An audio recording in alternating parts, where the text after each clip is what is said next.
Ab'ekitongole kya Wameme nga bali wamu n'abakwasibwa omulimu gw'okuzimba ebbunyiso ly'amasannyalaze eppya kiyite Power Station Namugongo Municipal y'Ekira balambudde ekifo kino okulaba omulimu egutuuse. Tuzze wano nga management team yonna okulaba omulimu ogukoleddwa.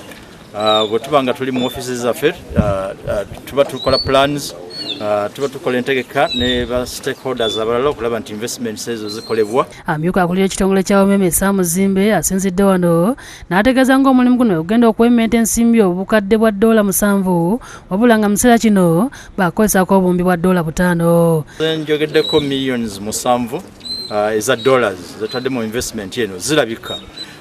Tulina substation buli muntu agiraba ne lines empya nazo zirabika ziri visible. Agamba nti mu kiseera kino omulimu egutuuse guwa essuubi nga tunatuukira mu mwaka gwa 2018 gujja kuba gugibwako engalo. Ategeeza nti abantu ebitundu 5 ku buli 100 bamaze okuyungibwa ku nkola ya yaka wabula ng'ekiruubirirwa kyabwe bwe tunatuukira mu mwaka gwa 2018 kyakuyungako abantu ebitundu 7.5 ku buli 100. Bakasitomazi baffe abasinga bali ku yaka kati ebitundu 5 buli ku 100 bali ku yaka. Bakasitomazi baffe 50% bali ku yaka. Omwaka guno ogujja gunaggwerako 2016 nga ebitundu 7.5 abakasitomazi baffe abali mu kategori ya domestic nga bano bali ku yaka.